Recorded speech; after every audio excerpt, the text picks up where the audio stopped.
திரு தங்கவரதராஜன் குறுக்கிடுறாரு. சொல்லுங்க திரு தங்கவரதராஜன். இந்த பாருங்க, எனக்கு சொல்ற த்ரோட் இன்ஃபெக்ஷன், ராஜீவ்காந்தி அவர்கள் நான் கோவன்னு சொன்னா என்னோட தொண்டை எனக்கு பிரச்சனை, அதனால குறுக்கிடாதீங்கன்னு சொல்றேன். நீங்க ரன்னிங் கமெண்ட் என்னால பண்ண முடியும், அது வரலாம். அது அமைதியா இருக்கணும் தான், வேற ஒண்ணு கிடையாது. நான் மீண்டும் சொல்றேங்க, கச்சத்தீவுல வெளியுறவுத்துறை செயலாளர் வந்து மாநில தலைமைச் செயலாளர் கூட இருந்தாரு. இது அப்பட்டமா நீங்க துரோகம் பண்ணியாங்கிறது நாட்டு மக்கள், தமிழ்நாட்டு மக்கள் தெரியும். திருப்பி நீங்க வேஷம் போடாதீங்க நான் சொல்றேன். இலங்கை தமிழர் கொண்டு போய்த்தீங்களா உண்டு இருங்க சார். பிரதமர் சார் உங்கள்கிட்ட ரிக்வெஸ்ட் பண்ணி காட்டுங்க.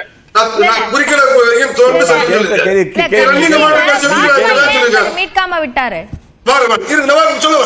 அதே போல 1924 போட்ட காவிரி ஒப்பந்தத்தை 1974 ஏன் புதுப்பிக்கலன்னு திமுக சொல்ல முடியுமா? இந்திரா காந்தி கேட்டார், வழக்க வாபஸ் வாங்குறியா, காவிரி வழங்குறதா இல்ல ஊழல் வழக்கு உள்ள போறியா? அப்படி ஊழல் செய்ததுனால செய்த துரோகம் தமிழ்நாட்டுக்கு. மாநில சுயாட்சி பத்தி கொஞ்சமாவது மனசுல கையை வச்சு பேசும் நீங்க, இதெல்லாம் பேசக்கூடாது. அப்புறமா சொன்ன சகோதரர் ஒரு நிமிஷம், இல்லங்க கச்சத்தீவு பதிவுண்டு கிடையாது.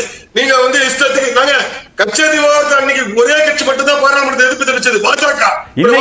இன்னைக்கு என்ன சார்? இன்னைக்கு என்ன சார்? பாருங்க,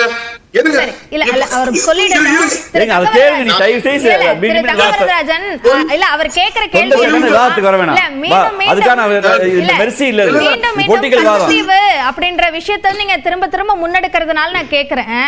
அப்போ அந்த கச்சத்தீவு மீட்கப்படுவதற்கு பாஜக தரப்புல என்ன முயற்சி? 11 ஆண்டு காலத்து என்ன முயற்சி? நான் கேக்குறேங்க, இது கடல வைக்கிற கடலை மிட்டாய் கிடையாது. நீங்க நாங்க லிஸ்ட் வாங்க முடியுமா? எங்க பேச முடியுமா? இதெல்லாம் அநியாயம் இல்ல. வாங்கிட்டு வாங்க, ஒரு நாட்டு ஒப்பந்தம் போட்டு விட்டு போய் வாங்கிட்டு வர சொல்றது மக்கள் எவ்வளவு முட்டாளாக்கிறீங்க? நான் கேட்கிறேன், மக்கள் எவ்வளவு முட்டாளாக்கிறீங்க? அதே மாதிரி நீங்க அதை பத்தி காலம் இல்லாம உங்களுக்கு காங்கிரஸ் கேள்வி உங்களுக்கு எந்த யோசனையும் இல்ல. அப்ப கச்சத்தீவு பேசாதீங்க, உங்களுக்கு எந்த அருகதையும் இல்ல. கச்சத்தீவை குறித்து பேசுவதில் அருகதையும் இல்ல. உங்களால் நிற்க முடியல. மோடியுடைய ஃபாரின் பாலிசி ஃபெயிலியர். திரு தங்கவரதராஜன், உங்களுக்கு ரொம்ப சிக்கலா இருக்குன்னு நினைக்கிறேன். உங்களால பதில் சொல்ல முடியல, முடிச்சிருங்க. சொல்றேன், குறுக்கிட பாத்தீங்கன்னா 2 நிமிஷத்துல முடிச்சிருக்கேன். அதே போல பாத்தீங்கன்னு சொன்னா இந்தியாவிலேங்க மோசடி செய்து கட்சி வெற்றி பெறும் சொன்னால் திமுக தான்.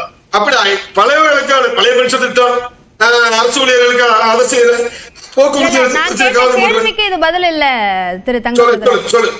இல்ல நான் கேட்ட கேள்வி என்னன்னா, மாநில சுயாட்சியை மீட்பதற்கான முயற்சியில அதிமுக ஈடுபடும் அப்படின்னு சொல்றாரு திரு புதுக்கோட்டை சீனிவாசன். ஆனா அதை மீட்கப்பட வேண்டியதே பாஜகவிடம் இருந்து தானே என்று கேள்வி கேட்கிறாங்க. மாநில சுயாட்சி எல்லாத்தையுமே அடங்கி வைத்தது காங்கிரஸ் கட்சி மாதிரி ஏதாவது செய்திருக்கமா? கச்சத்தீவு ஆகத்தமா இல்ல காவிரி துரோகம் பண்ணமா இல்ல இலங்கை தமிழ் படுகொலை செய்தமா? கேக்குறேன் சார், நாங்கள் மாநில சுயாட்சி அன்றைக்கு கூட்டாட்சி தத்துவத்தை பாதுகாக்கக்கூடிய ஒரே கட்சி தான். தவறா பயன்படுத்திட்டோமா? பழைய முறையில் ஆட்சி காங்கிரஸ் கட்சி மாநில சுயாட்சி பத்தி பேசுறேன். சுப்ரீம் கோர்ட் ஆர்டர் சார், பொம்மை கேஸ் சுப்ரீம் கோர்ட் ஆர்டர். சரி சரி, நீங்க எல்லாம் பேசுறீங்க சும்மா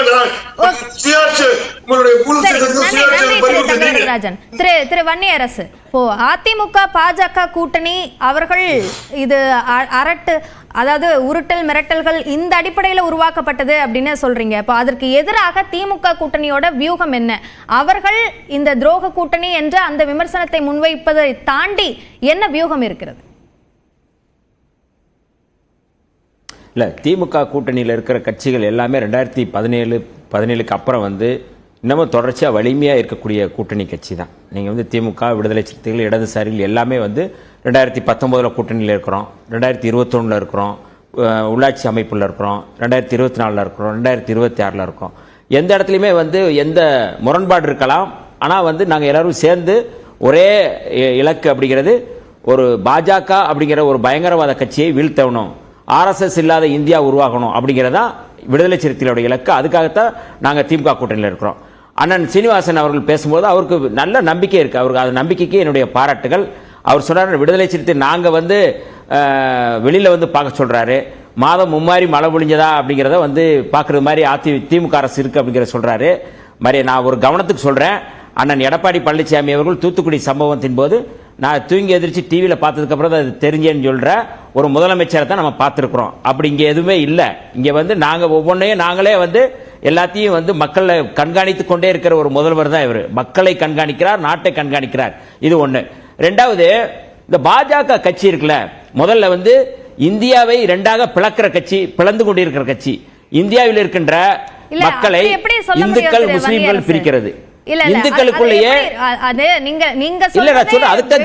இருக்கே இப்போ மையப்படுத்துறாங்க அப்படின்னு ஒரே நிலைப்படுத்துறாங்க, ஒரே நாடு ஒரே தேர்தல் அப்படின்ற ஒரு வாதத்தையும் முன் வச்சுட்டு பிளவுபடுத்துறாங்க அப்படின்றதையும் சொல்றீங்களே, முரணால் இருக்கு.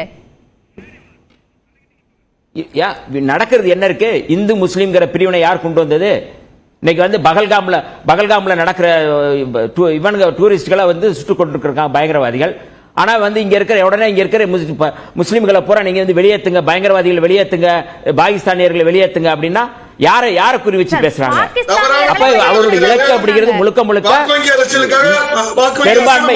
இல்ல நான் பேசி முடிச்சிடறேன், இருங்க, நான் பேசி முடிச்சிடறேங்க, ஏங்க பேசி முடிச்சிடறேன், நான் பேசி முடிச்சிடறேன் சொல்றேன், நான் பேசி முடிச்சிடறேன். நான் ஒன்னு சொல்லவா? ஏங்க இருங்க, நான் ஒன்னு சொல்றேன், இருங்க, நான் ஒன்னு சொல்றேன். நான் ஒன்னு மாலைகான்ல 2008 வந்து குண்டு வச்சது யாரு? பிரக்யா தாக்கூர். யாரு? முன்னாள் பாஜக நாடாளுமன்ற உறுப்பினர். இப்ப என்ஐஏ வந்து விசாரணை வளையத்துக்குள்ள நீதிமன்றத்துக்கு போயிட்டு இருக்காங்க. அஜ்மீர் தர்கால குண்டு வச்சது யாரு? இருங்க, ஏங்க முஸ்லீம்களை பூரா வந்து இந்தியாவில் வந்து இந்து முஸ்லீம் இல்லாத நாடா உருவாக்கணும் முயற்சி பண்ணிட்டு இருக்காங்க. நீங்க வந்து கபர்ஸ்தானுக்கு போங்கன்னு சொல்லி சொல்றாங்க. இது பிரிவினை இல்லையா? இந்துக்களுக்குள்ளேயே வந்து நீ வேற பார்ப்பனர் அல்லாத இந்து, பார்ப்பன இந்து எல்லாம் பிரிக்கிறது யாரு? பாஜக. இவங்க வந்து ஏதாவது சம்பவம் இருக்கா? கள்ளக்குறிச்சியில இறந்தவங்க எல்லாருமே மக்கள், அப்பாவி மக்கள், அதுல எல்லா சமூகமும் இருக்காங்க. இவர் வந்து எவ்வளவு சாதி வெறியோட பேசுறாரு பாருங்க. அதுல ஒரு சமூகத்தை மட்டும் அவர் சொல்றாரு. அப்ப பாஜக அப்படிங்கிறது முழுக்க முழுக்க சாதி வெறி, மதவெறியோடு ஊறிய ஒரு கட்சி. இந்த கட்சி இந்தியாவில் துடைத்தெறியப்பட வேண்டிய கட்சி அப்படிங்கிறதுல எந்த மாற்று கருத்தும் இல்ல. அதை நோக்கி தான் இன்னைக்கு விடுதலை சிறுத்தைகள் பயணப்படுறோம். அதை நோக்கி தான் மக்கள் இன்னைக்கு வந்து அவர்களுக்கு சம்பட்டி அடி கொடுத்துக்கிட்டு இருக்காங்க. தமிழ்நாட்டில் அவர்கள் எப்போதுமே ஒரு சீட்டு கூட 2 சீட்டு கூட வர முடியாத நிலையில தான் கழுத தேஞ்சி கட்டெருமான கதையா மாறிக்கிட்டு இருக்கிற பாஜகவோடு அதிமுக இணைவது என்பது அதிமுகவும் இன்றைக்கு கழுத தேஞ்சி கட்டெருமான கதையா தான் மாறும் என்பதில் எந்த மாற்று கருத்தும் இல்லை. நன்றி திரு பிரியன். பாஜக எதிர்ப்பு என்ற ஒற்றை இலக்கோடு இந்த கூட்டணி அமைந்திருக்கிறது என்பதுதான் தொடர்ந்து சொல்றாங்க. இப்போ வன்னியரசும் அதை தான் சொல்லியிருக்காரு. இப்போ அதுதான் சட்டமன்ற தேர்தலையும் அந்த பிரச்சாரம் எடுபடுமா? கண்டிப்பா தமிழ்நாட்டை பாதிக்கிற விஷயங்கள் வந்து பாஜக செய்யும் பொழுது அதை மக்கள்கிட்ட கொண்டு போய் சொல்ல வேண்டியது ஆளுங்கட்சியோட ஒரு கடமையா இருக்கு. அது கண்டிப்பாக எடுபடக்கூடிய ஒரு விஷயம்தான். அதனால் வந்து ஏன்னா நீங்கள் தமிழ்நாட்டுக்கு துரோகம் பண்ணுறீங்கல்ல,